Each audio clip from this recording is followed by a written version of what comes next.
Madness, 1010 Games CEO and Creative Director, Jon Burton.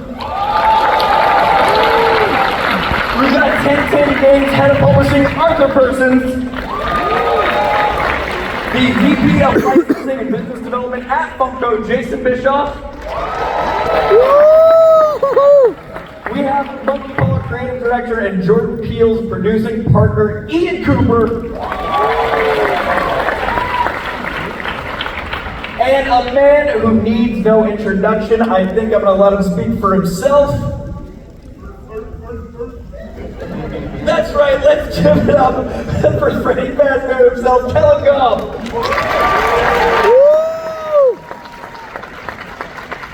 I didn't have a microphone. I hope everyone heard that. I enjoyed it, I thought I'd give it this way, and then like I had my one left ear go, yeah, that's right. That's right.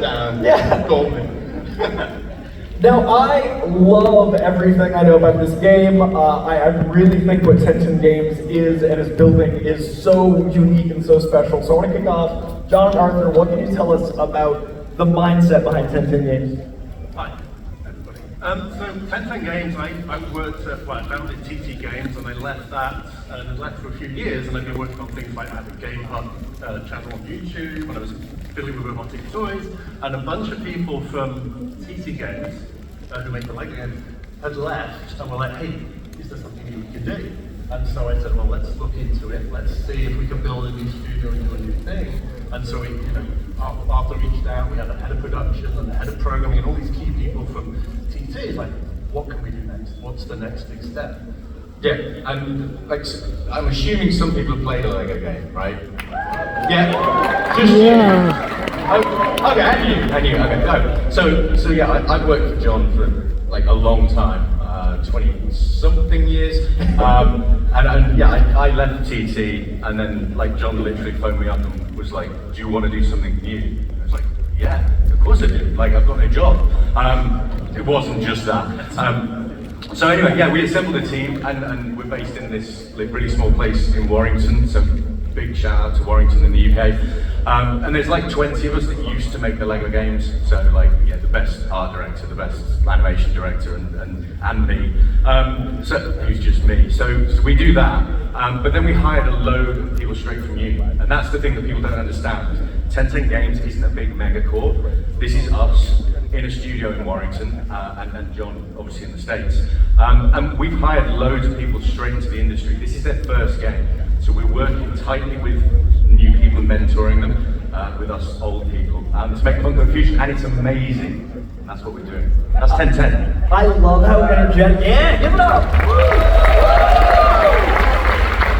I love how energetic and obscene it feels, and I love what you just described, like bringing people up and creating as a team and all those elements. But this game in particular, how did Funko Games start with the idea of blending what you're doing in 1010 Games with Funko Fusion? And Jason, I'd love to hear, especially with the IP elements, there's so much involved to get this to exist in the first place.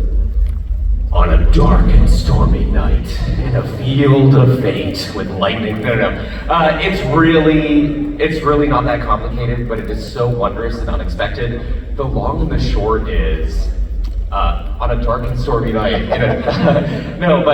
literally about 3 years ago, I got a random DM on LinkedIn from a guy named Jon Burton, and he was like, hey, I used to make all these incredible games, I would love to do it again, but bigger, badder, older, Funko stylized, co-op, what do you think?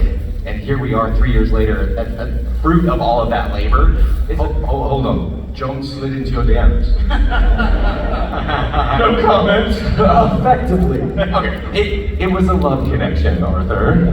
But no, it's been a wondrous journey. Look, it is so hard to ignore the pedigree of talent that was coming into the project initially. And Jon had this vision, a vision that had been baked with the rest of the senior leadership over at 1010. The vision was very simple, which was, look, Funko is all about fun and family and community and collecting. And how do you take those elements and ultimately translate them into something that is intuitively that in games, but also a bit tongue-in-cheek and gives us a lot of runway to really play into Easter eggs, being silly and not taking ourselves too seriously, but also delivering a very sophisticated and cool game. So that's ultimately what we built here, is It's kind of what I consider to be the first and what will be a dynasty of new games. I'm really excited about that potential. That's beautiful. Like, the passion's real, man. I love it. I love all of that. Yeah. Now, Arthur, I think we've got something for the folks. Yeah, just so like we've got loads of cool stuff to show. Do you want to see the first little thing right now? Okay, that's good enough, right? Yeah, I think that's right. All right, let's play that for them.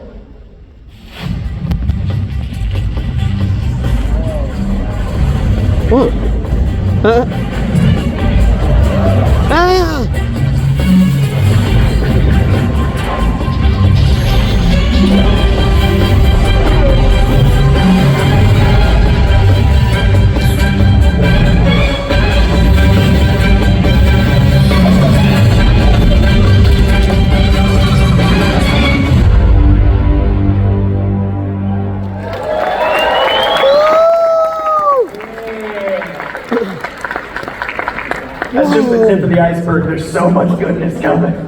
I watched so many of these videos on my iPad, and I was like, I cannot wait to live this with everyone. Now, I'm personally a huge Edgar Wright fan, and I know, and if you guys have been to some of the installations and things around, there's certain characters and things we'll be seeing in this world, but NBC Universal feels like such a great presence and like the perfect tie-in with you guys. Can you tell me kind of how that started, how that came to be, and what that relationship's been like since? Yeah, sure. I mean, they're an amazing partner. With the different hats on back in the day, as Lego, we worked with them on Jurassic World and things like that, Lego Dimensions. And we knew that with this ambitious project, we needed a company with the strength and depth of IP, and then the experience of having gone through the sort of the mashup and the tongue-in-cheek kind of process. Because, you know, they'd been on the cold face with us through all these challenging times, trying to sort of explain how well we can do that in a tongue-in-cheek way because of X, Y, and Z. And so they had the experience of that, which is hugely beneficial. This has been, you can see the number of IP, a challenging process to educate a lot of different filmmakers and IP holders that it's okay for their products to mix in together, and obviously Funko gives us the lens for that. But we knew that Universal were the partner because we'd done that before in a different life, that would have the ability to manage that hugely complex process. Yeah, and the great thing about having a previous relationship is because they know how we work and because of the previous work we've done, it becomes a real cool creative process. So when we're going like, oh yeah, we want to do something cool with Jurassic World, we want to do something Back to the Future, we want to bring He-Man and Masters of the Universe in, those conversations with NBC. Thank you. Yeah! It's for me and you. But yeah, those conversations become super creative and super exciting, and I think like that breadth of IP is amazing, and what we've been allowed to do with Universal and obviously with Funko is amazing. Well, real quick, if I may, imagine showing up on NBC Universal's doorstep and being like, knock, knock, knock, we want to take Marty McFly out of Hill Valley and ultimately put him into Amity. Or we want to take He-Man out of Eternia and put him into, I don't know, Megan, right? That is ultimately the precipice of this game, and thankfully they've been such generous partners and incredible other additional partners in that greater tent, like our Monkey Paw friends. Ian certainly has been extremely patient with some of the things that we've been proposing, but that is really the magic of this title, is really just breaking the context and pulling those characters into places that you would wholly unexpect, and that's what I'm particularly excited about for Fusion. And the vast array of different options, right? It's like when you shuffle cards, there's like an infinite array of things you can get. You're like, but it's only 52 cards. This allows for so many infinite things. How do you actually pick the IP? Like Note, for example, like how do you narrow down what you want to start playing with? I think some were really obvious ones, and then some were personal favorite choices. Like, I have to do this, and things like the diamonds that had never been explored at all from a game point of view. And so to be able to unpick that was just so exciting. Yeah. And again, honestly, I'm not just saying this because Ian's here, but working directly with like enthusiastic partners that have made them and getting that level of detail and authenticity. I think across the game, it's the authenticity that really sells it. It's, you know, we're not trying to parody something without permission. This is a partnership, and the Easter eggs and all the attention to detail really counts on that. But that's from my point of view. I don't know if you. Yeah, you've got things here like Shaun of the Dead and Hot Fuzz have never been in a video game. Like, why? Like, it's like, those are super cool movies, and it's like, not just them, you go through all of these different IP, and it's like, this is what Funko's about. Like my shelf at home, like anyone that knows me knows, it's like super eclectic. You know, you've got Goonies sat next to Fraggle Rock, sat next to like ad icons and everything else. That's what this game's about. It's celebrating fandoms, and this selection is just an incredible group. Myself and the team, like every time we were like, how about if we were to be able to also add this and this, and it just grew, right? And it was a case of like, we've got to get this game out at some point. Let's stop. Arthur says that, but not a half an hour ago was already pitching me things that we can still add. Don't drop me in it, my boss. Right? And I think the authenticity is what reads, like the excitement of pitching stuff right now still with the game to come out. Because I think nerds, we can tell Wikipedia readers, like you, that this is real love for things. But that's all the IP side. Do you got anything you want to talk about on the Funko side, like specifically for the Funko fanatics in the room? Oh, gads. I mean, like, here's authenticity, correct. All right, I see where you're going, Coy. So yeah, look, anybody that knows me knows that I bleed Funko blue, right? Like, I genuinely love our fanatics. I genuinely love their natural and progressive passion for the things that they love, because I live there too, right? I'm a huge fan of stuff. But one thing that we're particularly excited about as it relates to the game is we've been given this incredible opportunity that for as much as we are telling versions of the over 20 worlds that we have been so generously granted by NBC Universal, we are also really introducing the world to Funko characters for the first time. Or maybe we're celebrating that stuff that you've loved and known about for 25 years or more if you've been with us since the beginning. So I'm very excited to talk about the fact that here in this game, make no mistake, Freddy Funko is a central character, and he kind of serves as the catalyst to adventure. Beyond that, you will be going to the Funko factory for the first time, a place that we call the Wonderworks, which is essentially the hub of the game. And inside of the Wonderworks is something very special. It's a technological wonder, a wonder we call the Wonder Well, and that will act as your portal to all of the things. And I don't want to spoil too much. We will be talking about our antithetical new villain character in just a moment. But suffice it to say, look, Funko, again, is all about the celebration of fandom. It's about giving you the chance to build the neighborhood of your dreams. And here, we're getting to be a big and important part of that neighborhood by really telling the Funko story, the Freddy Funko story, for arguably the first time, or at least in the biggest way we've ever done possible. It's so special. Yeah, give it up. Yeah! I personally think it's so special to be building out your own IP within sharing and fandom and celebration and making these characters your own. I think we've got a video diving a bit into some of those elements. Build this up, like this is a world exclusive. Like build it up. So, here's the deal. No pressure. So, like I said, we're telling the story of Freddy Funko, but what is a good story if not having a great villain that is really driving the adventure? So 3 years ago, John and I were hanging out with a few of the creative executives over at Funko, and we were having the conversation of what makes a great villain. And for me personally, I've always been into antitheticals, right? The Venom to a Spider-Man, if you will, the Bizarro to a Superman. And so in this, we thought that this would just be the coolest friggin' opportunity. For as much as we love and celebrate and will shine a light on who Freddy is, you know, he's the ultimate fan. He is basically your best friend personified, right? He's somebody that believes in the light, literally, is an agent of the light.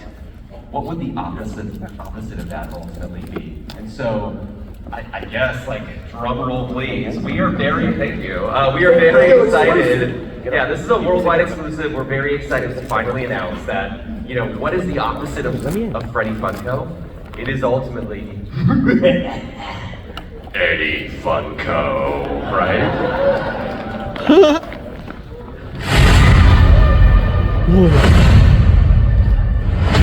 I have waited, misshapen in the darkness. There is power, real power, hidden away in a third-rate trinket factory. I will take your crown. Can you imagine what I could do with something like that?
in there? Was that a familiar?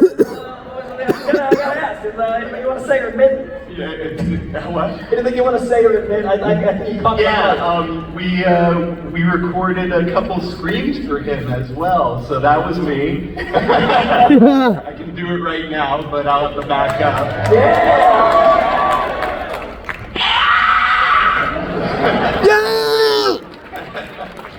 Now we will definitely talk a lot more about Five Nights later on, but I do want to stick to this story for a second, even though that horrible image is lurking in my nightmares now.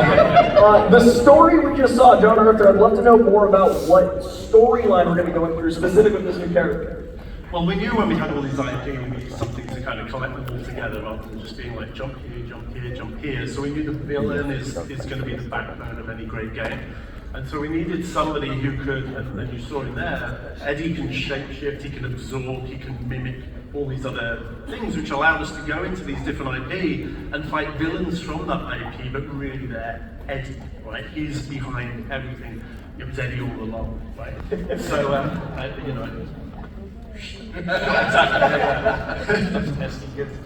So that was kind of the thinking behind him, and then there was a lot of work done with, because what we're doing here really is shining a light on, well, who is Freddy first and foremost? You know, where does he live? He's the Mickey Mouse of Funko.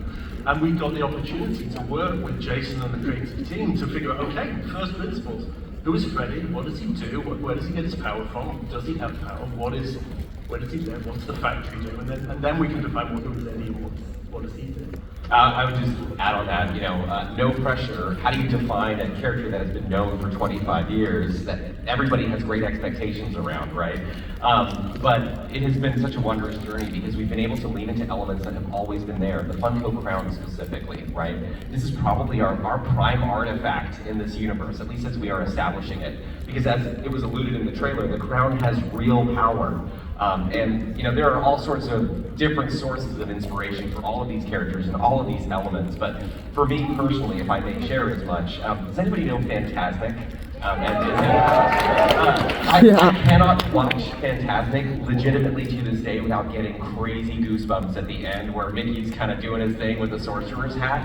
And so we're trying to bake that feeling into the Funko crown itself. How do you manifest elements of your imagination? What kind of power is contained within that crown? And I think ultimately that's honorific of Funko in general, but also speaks to the greater narrative that we've established here. So no shock whatsoever, Eddie wants it, but not necessarily to do great things.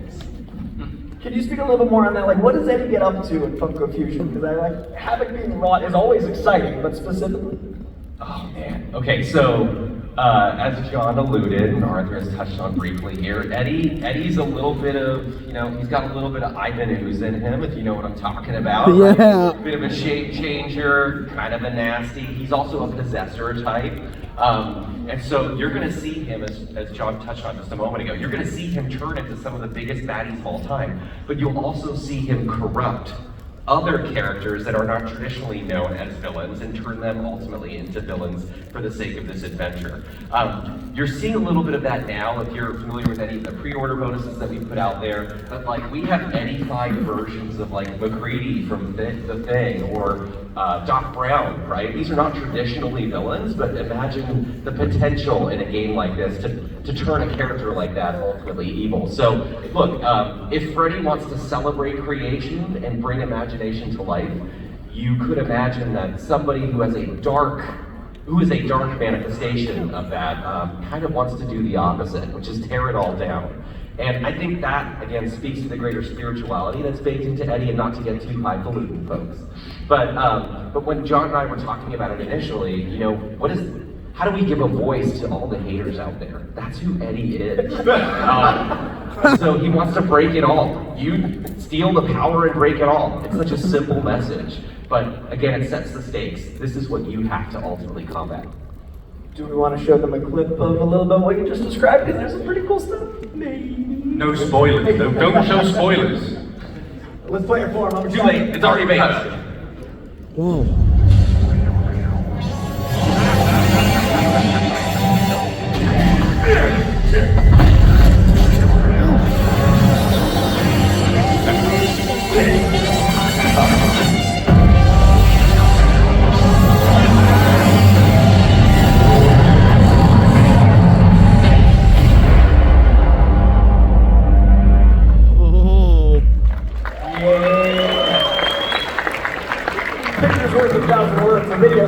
million. That's incredible, man. Now, I'm curious how he comes to be in this world. We see what he can do, but he looks an awful lot like Freddy. You got any incentive? I've been doing too much talking. John, you jump in. Well, this was a natural development. Like this, to be able to peel back who Freddy Funko is as a creative team is incredible. So we can peel back who he is and then build up who Eddie is. And I know, obviously, the process of this, the artwork that came through, the iteration after iteration to make Eddie who he is amazing. And he is a great character to play with, because that little snippet there is only like a touch, right, on all the bosses that are in the game, these huge enemies that you're going to play against and fight against. And ultimately, some of the stuff towards the end of the game, I won't spoil it, like, I've got a habit of spoiling games, but I still want a job at the end of this, so.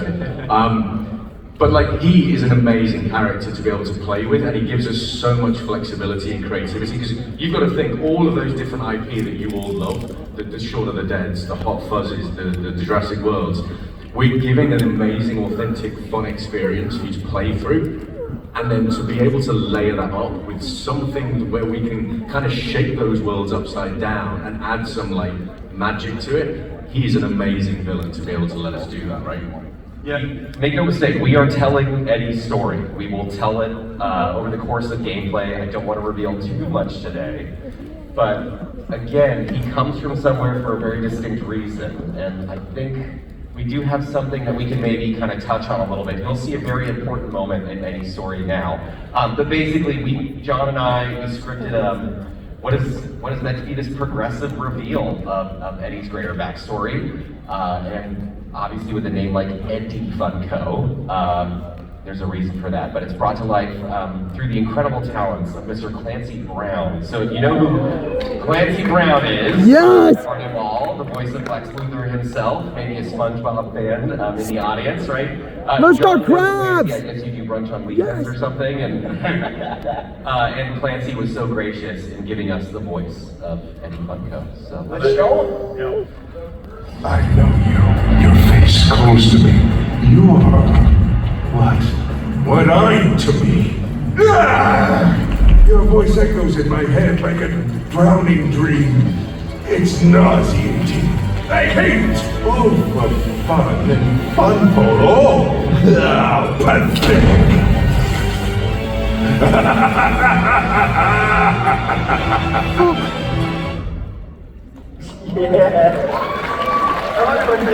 That's incredible. So Clancy Brown, like, how do you land Edie in Darkwood? How do you land Mr. Krabs? And what's that conversation? And also, how excited is that conversation? So yes, very interesting. I've worked with Clancy Brown probably for 20 or 30 years. It was Neo Cortex, Wrath of Cortex game way back in the day. Absolutely, he was Lex Luthor in our Lego Batman games. So we've known Clancy Brown. And obviously, when we were thinking about Eddie, and I was kind of the only voice that was echoing in my head was Clancy Brown's, and so I kind of DM'd him or whatever. I slightly making a habit of it. And he's always up whenever I'm percolating. So that was his response, and so we very quickly sort of figured it all out, organised a recording session, and he absolutely nailed it, as he does as a consummate professional. So I'm super excited to have him on. What I've learned about business and video games is DMs are so much more effective than in any other arena. Now, I want to talk about, we've talked about Eddie for a bit, but we've got another iconic Freddy. Do we have any Five Nights at Freddy fans in the audience? Yeah. Okay, let's play something just for you guys.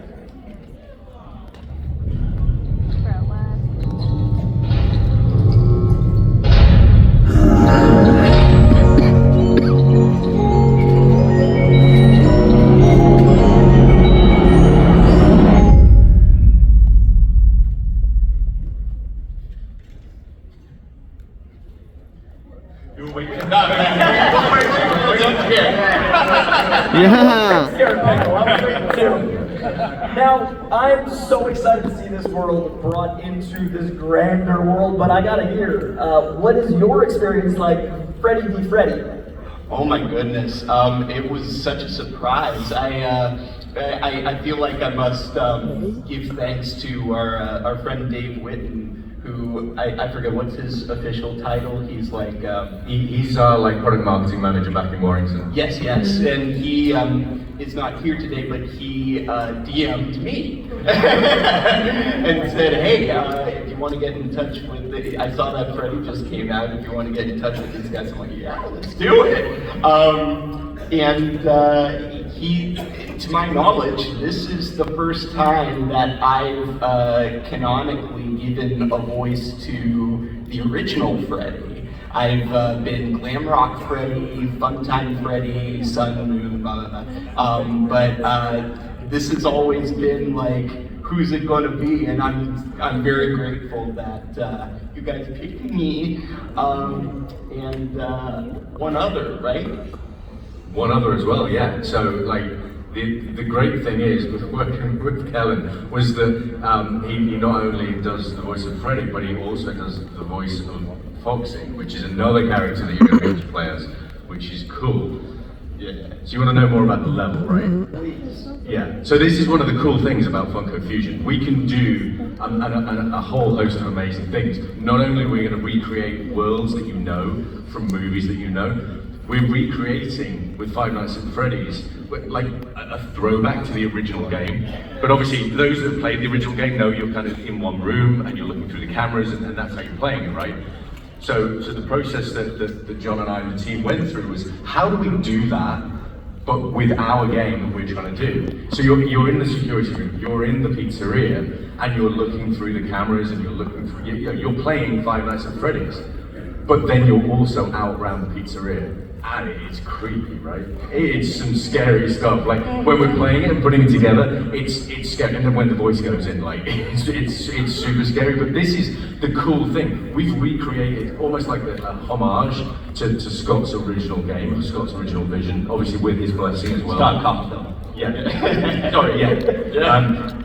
I don't name drop it. Right? But anyway, and that's the coolest thing about it. It feels like the original game. You are surviving 5 nights. It gets terrifying, it gets scary, it gets hard, but it's amazing. It's like, and this is the great thing, you're in Hot Fuzz, you're in Shaun of the Dead, you're retelling Five Nights at Freddy's. That's why Funko Fusion is so great. And then am I allowed to say what weapons they've got? You want to know what, right? Yeah, okay, I'll do it anyway. So like Freddy has this super cool pizza oven gun. Like you're running around like firing pizzas at people.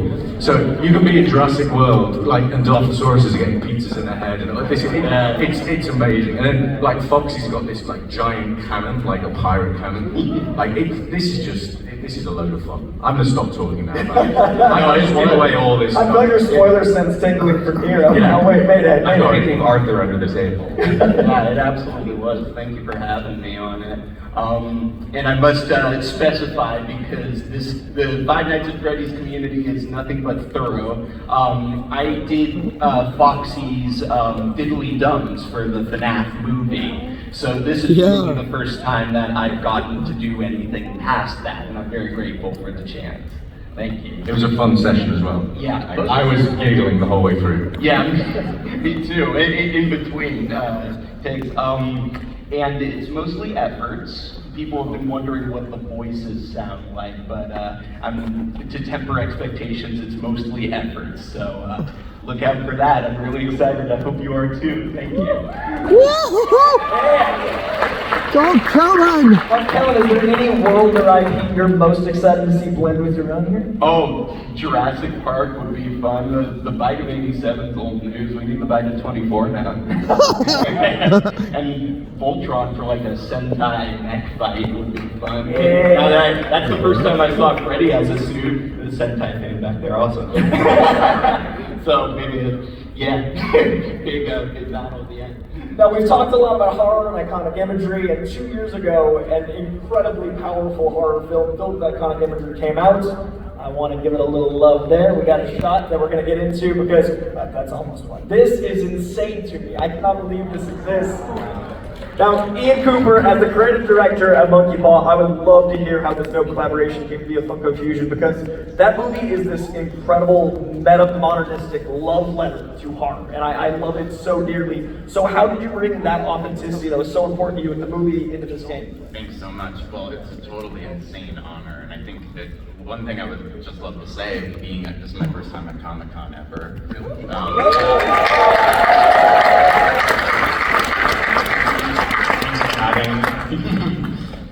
It feels like a childhood dream to be able to not only make a film, but also kind of propagate characters that you hope will be beloved and to carry on their life in pop culture beyond the filmmaking. And so this feels like such an incredible benchmark to be in a position where the characters that Jordan created and I helped to create by bringing to life in the film are meta-canonized and pushed through this translation process. And I think when you're a kid, you always have a fantasy that a thing that you love will become canon within a universe that accepts it. So I think the power of the inclusivity of Funko is that you can only hope that the thing you love will be able to be included and folded in, not only through the aesthetic treatment of becoming an oversized head with no mouth, but also that you get to be equal in the scale of box alongside other things that have all range of high-low, you know. So I think for us, for Jordan and I, this was super magical, and also I think extra meta, as you say, because I think we set about trying to make a summer blockbuster movie that was very complicated and also very intimate. So it's wild to see it alongside Jaws or Back to the Future or some of these iconic films that embrace the notion of this sort of like big film with heartfelt storytelling. So it's super magical. And on the process side, we felt lucky that they allowed us to be so persnickety about our details. So that process was really fun, actually. We had a lot of back and forth through the character design and the translation of Emerald and OJ and Jean Jacket, but also was really fun in the sense that I remembered that we had LiDAR scanned the entire valley in Agua Dulce where we filmed. So I got the LiDAR scan assets over to Jon and the team, and they were able to use that to reconstruct the Haywood Ranch as accurately. That's incredible. Very trippy and it's very surreal. Yeah. I go to the lot as much as I can and walk around that exact set. So I will say I've hosted probably 100 panels. That's the first time I've lost my place because I saw an image. I was like, oh, that's fancy. That's a Funko version. I've been there. Awesome. Truly special. Yeah. Now that's an image, but I do also think we have a little bit more for folks. You guys want to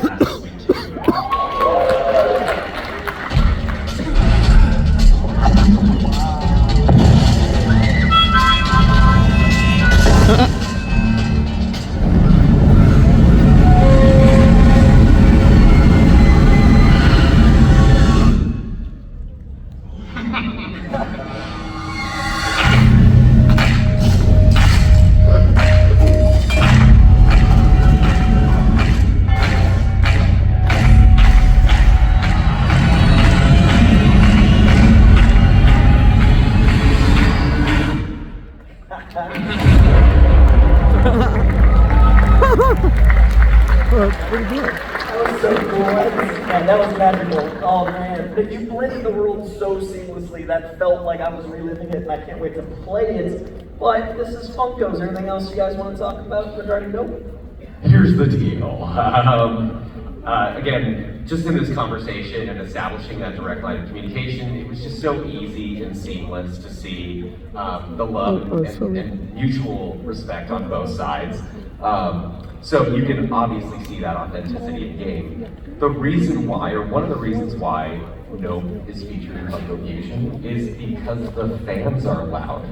The fans have been telling us for a good long while that they want to see these properties because they love the snot out of them. So, in honor of kind of this incredible moment in time between our two groups, and again in recognition of all the fans who've been very loud for a while on their love of Monkey Paw Productions, let's just say we've got some stuff in development that we would love to show you today. So how about a little bit of O.J. Haywood, obviously from No, very exciting. A great program. And booyah, a little bit of Get Out and Us coming your way. And a big shout out to the Funko creative team who've just done an incredible job of translating, especially on Us, especially with like the whole face-on-face aspect. Very cool. I'd love to see Monkey Paw wrapped across the board. That's really special. What was it like seeing these for the first time, Ian? Really, as I said earlier, it's super inspiring to see something get translated like this. And also on the meta level, like the red figure is a figurine based on the marketing poster. So it's like a figure based on a movie poster about a movie. Yeah. It's super cool. That's turducken of meta. I'm super down, but yeah. Arthur is super observant. We actually have them here. Because I'm taking them home. That's so good. Look at the top that is right. That's so special. They're physically here. Yeah. Now, Jason, are there any Funko Fusion pops we can talk about? Always putting me on the spot. Okay, so yes, you are aware of Wave 1 of Funko Fusion Pops. Those have been announced, they're out there. If I'm not mistaken, they're going to be on shelves any second now, and we have seen just a stupid level of excitement on pre-orders for these, so thank you for your support, guys. It means the world. If you did not already know, now you know. Each and every one of these pops, the ones that are especially dedicated and branded Funko Fusion, they do have DLC code cards inside that will act as a conduit or a bridge into the game. It's just another level of collectability, and we're excited about seeing you guys trading those with your friends. Yeah, we'll come back to that. We'll go back. Let's go back to the previous slide. There we go. So Wave 2, look at that short. Look at that. Totally didn't leak 3 days ago. But we're really excited because Wave 2 is, again, when I say waves, folks, there's going to be lots more to talk about here. But Wave 2, we're really excited about for a wealth of reasons, not the least of which we've got some more thing dropping there with the head spider, super creepy. We've got our Shaun of the Dead pop, which we haven't touched the Shaun of the Dead property in quite some time. We physically had one on site in the Winchester activation yesterday. It was so cool to see in person. But we're doing things with like the Blair Monster and the classic Cylon. Again, so much of this stuff that has never been done before in pop form, or it's stuff that we haven't touched in like a decade. So really excited about that. But personally, for me, my jam is the Funko stuff. And so here on site, you can see Mecha Freddy, which I'm really hyped out. You saw the trailer earlier. Freddy manifests with the power of his crown, this suit of armor to ultimately combat Eddie at the beginning of the game. And then the man himself, the man of the hour, Eddie Funko. So Mecha Freddy and Eddie will be exclusive to Funko.com, so stay tuned in weeks ahead as we ultimately announce and open those things up for Notify Me. And these are the first times anyone's seen any of this, right? The second wave. This is exclusive for these folks, right? Definitely the first time. It really didn't leak. But no, what's cool about this is, again, if you're familiar at all with the first wave, we carry on the tradition of the chase variants in the second wave, so there is an Eddie-fied version of the Blair Monster, for example. So be sure to dig through the interwebs and find that. Same thing goes for the Cylons. Well, we accidentally leaked a slide a second ago. Do you want to talk about that? Yeah, so that was kind of my fault. I jumped queue there, but again, both waves, Wave 1 and Wave 2, both have randomized collectible DLC inside of them. The intent here is that you're going to get duplicates, and that's cool, but again, in true Funko family way, we want you to be trading with your friends. And so those unlocks are unbelievably cool, and definitely not a short list of things that Arthur and I personally wanted to see in a game. They were just what we wanted. And this is the great thing, right? Working with this guy, we have conversations, and then it's just like, wouldn't it be cool if we did this? It's like, yeah, let's do this. Let's do. It's like Beavis and Butthead, but like on some kind of steroids. Anyway. But on that note, I do want to be very plain and clear here. None of this would be possible without the incredible support of John, Arthur, Paul back in the 1010 Game Studio, all of the entirety of the dev team supporting us in this wackiness, and the same thing goes for the Funko creative team, right? They've been so generous, top to tail, especially in all the different things that we've been asking for from a sculpt and asset standpoint. So why don't we show them the DLC that you can get only in the Funko Pops themselves? All right. Beautiful. So we do absolutely have an exclusive playable character in Mecha Freddy. So good luck finding that one because that one is the Grail. Independent of that, we do have 3 very special other variants that you should be aware of. So the first and foremost of which is Arthur. You want to say this? That was the one that I said to you at the start. Yeah. Like, we need to get Slime Pit He-Man in the game. So I was like, honestly not doing that just for me. But yeah, so that's really cool. And then obviously we have Megan in the main game, which is amazing. But this Megan is like super cool as an exclusive variant. And then I'll tackle the last one, which is I basically cold pitched Arthur and John of, is there any way we could make a Dilophosaurus playable in game? Because he has that natural ranged attack, right? They figured it out, but they did it in an entirely different way, and that the Dilophosaurus, or at least the Edie version of the Dilophosaurus, actually has these little like, how do you even describe it? They're like little like, had as a kid. yeah, like the little like grabby, punchy, grabby things. Yeah. So that is his attack mode, his melee mode, and then of course he spits in his ranged mode. So very, very cool. Yeah, and then just again, just to remind everyone of this stuff is like exclusive in the box, in the little clamshells at the back. But don't forget, we're an independent developer, right? You guys to make this happen and to help us make this happen. I'm going to say this because I want a job at the end of this, right? Get out there, wishlist it, pre-order it, tell your friends wishlist this and pre-order it. This isn't a mega corp. This is like a load of guys in Warrington in the UK. And so on behalf of myself and the team that want to keep working in video games, that's it. Don't make me send my daughter around with a hat begging.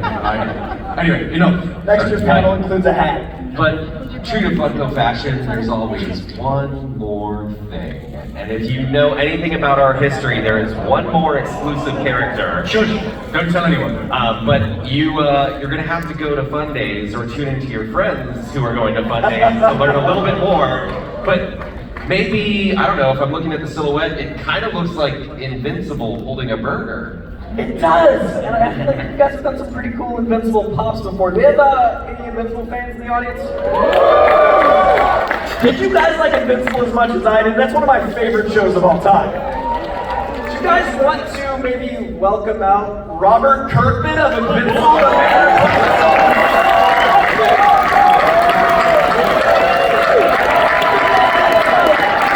Yeah.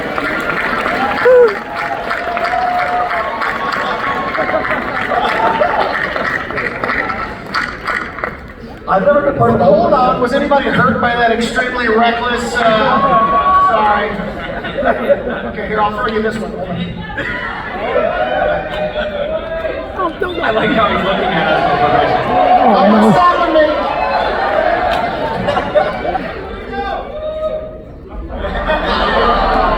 Sorry. We'll keep it up here. Thank you very much.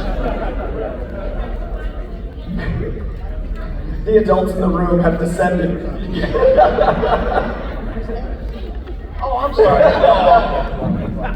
So have I sufficiently derailed this panel? Who's excited for Funko Fusion?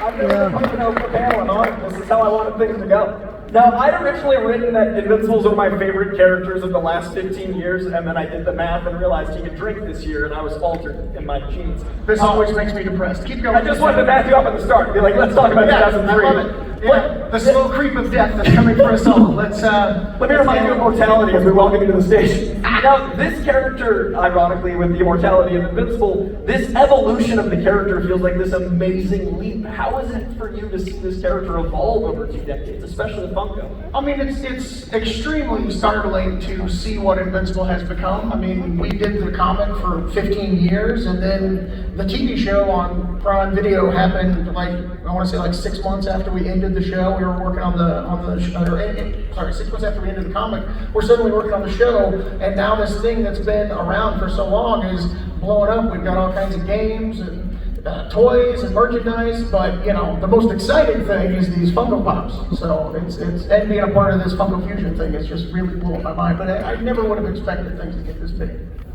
There is an image that makes me so happy as an Invincible fan. I was reading those 15 years, I was buying weekly and loving the book, and Ryan Otley's art really feels like it translates to Funko. Like that strong line work looks like it plays here. What's it like for you having these characters come out of your mind, first seeing it with Otley art and then seeing it tangibly?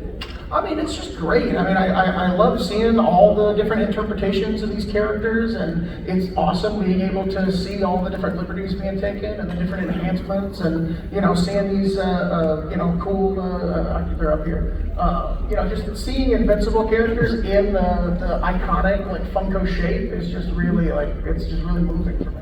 And now this next step, making them playable. Have you seen gameplay? What's it like to see, I mean, animation, you're very hands-on with that process, but to see your kids kind of go off and play? No, I mean, I'm not letting my kids play this stuff when they can wait. But no, it's amazing, and I think this game is super exciting. The things that they've packed into this, I mean, you've seen a little bit of stuff at this panel, but it is just the tip of the iceberg. And the Invincible elements and things, it's awesome. Are we showing? Yeah, I was gonna say, do you want to show somebody? You guys want to see some Invincible? Let's play this second.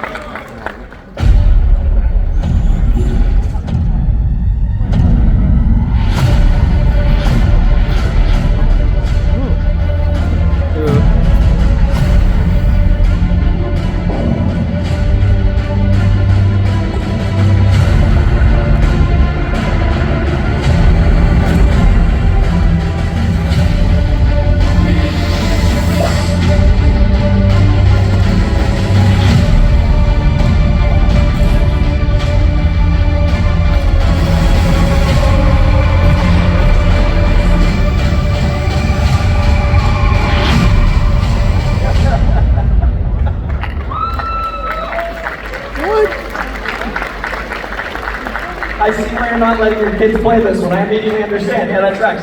I mean, my kids watch the shows. Now that ending's not, strictly speaking, canon per se. Well, I can say here officially that, you know, when you have a character like Angstrom Levy giving Invincible access to the multiverse, this game is actually 100% officially canon with the show and the comic. It's a big deal. So when you're watching the show, you can think, hey, there's another dimension where this kind of stuff's going on. Officially canon confirmed. Yeah, totally. Now, how does this work in-game? Which characters are playable? How do you unlock? Like, what's the actual process with Invincible? So Invincible's in the game as we call it a cameo level. So we have worlds that you can go around and explore, and they're huge and they're expansive. Within the worlds are hidden cameo levels. And so what we take is we take an element of what makes, in this case, Invincible great, and recreate a level. And so what you're doing as a player, you're going in there, you're witnessing. I apologize for spoilers. Apologies, Robert. So this is our envisaging of the finale of season 1, where things go down between Omni-Man and Mark. So you go in there and you're there to help Mark, and so you're playing as your character, and this stuff's going on, and it's cool. It's like being in the show and you're trying to help. And then obviously things go down. The Reanimator there. You've got Hail Mary turns up, and so on and so forth. And the thing you saw there, now that it's canon, which is great, that's actually the fail. If you fail to help Mark, that's what happens. Oh, I love that. Yeah, and that's the cool thing. These cameo levels are hidden throughout the game. The more you play, the more you find. Where's this one from? I can't even remember where this one you trigger. Which world is it triggered from? I put you on the spot, me on the spot. Right, I'm fired. Damn. Anyway, okay, that's cool. Anyway, and that's what we do. But these as well. Do you guys want to see what these characters are like? Because you unlock these to players once you've helped them. You can then play as these and take them through any world. This is the joy of Funko Fusion. Any character, any world, mash up through the Funko lens. That's the only way it's possible. Let's see them in another world I want to. Let's watch it.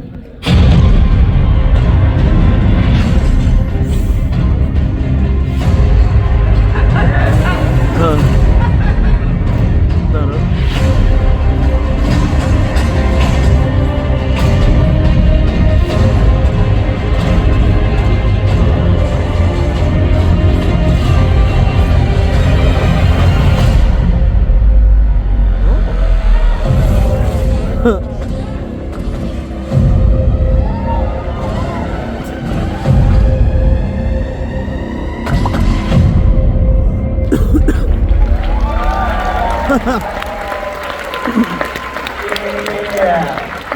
Now, was that a familiar looking sheriff from issue 81, or does that have another canon event with extra? Because that looks a little strange. The Walking Dead aspect is not canon. Canon asterisk confirmed. But Freddy Fazbear. Yeah, okay, absolutely. We're making history, folks. Now, I would love to hear about how Walking Dead fits into Funko Fusion, because that's the first I've seen of it.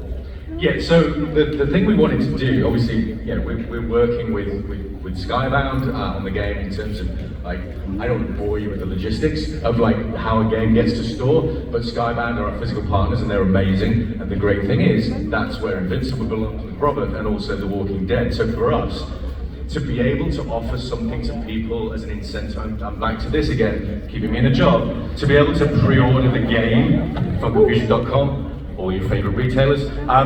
What we wanted to do is, like, here's an incentive, is like almost like a gift to get you out there, to make sure that you're keeping myself and John gainfully employed. But this is like a $10 value pack, like, because we would be offering this down the line for people to come and buy.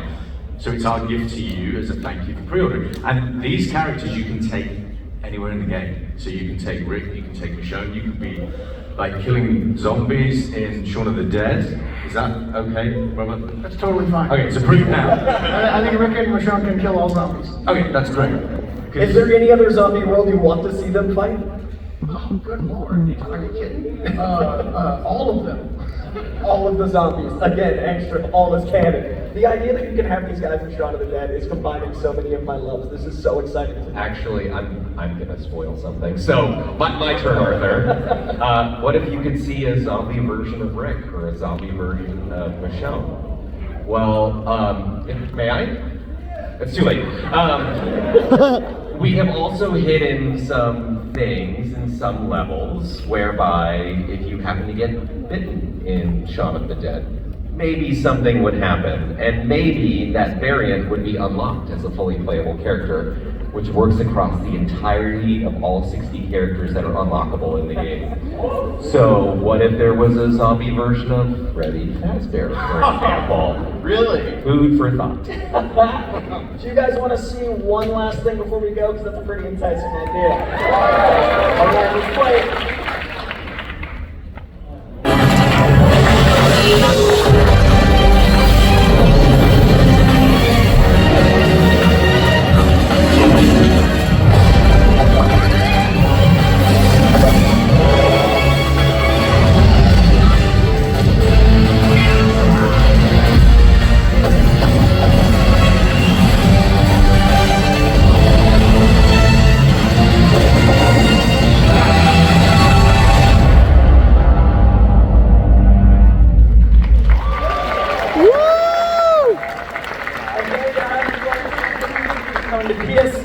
Xbox and Steam on September 13th, and then later to PS4 and Switch on November 15th. I know how to count. Thank you so much for joining us, folks. Remember to please wishlist the game everywhere, as they said. That Wishlist and pre-order now. Wishlist and pre-order now. Wishlist and pre-order now. And remember, all these pre-orders come with things. You saw The Walking Dead. Goodness, it is so special. And also, please visit that booth. If you want to pop yourself as Deadpool Wolverine, that is the specialness of San Diego Comic-Con. So much Funko. But please, let's give it up for this incredible panel. I want to thank each and every one of them. There's also the Dead Pop-Up, the 20th anniversary of the Gas Lamp. I think it's sold out, so you might have to stand in line. But again, this game and these experiences, your love for these characters and all these IPs and everything you built, I'm so appreciative of. Look at it. Ooh. Wait, I know this existed. They're not incredible. You threw yours. There's a toy pool. He wants his hat. That's it. I didn't get one either, Robert. Robert Burton leaving the stage. Let's give it up for this esteemed panel. Thank you all so very much. Pre-order. Check it out. Thank you guys so much.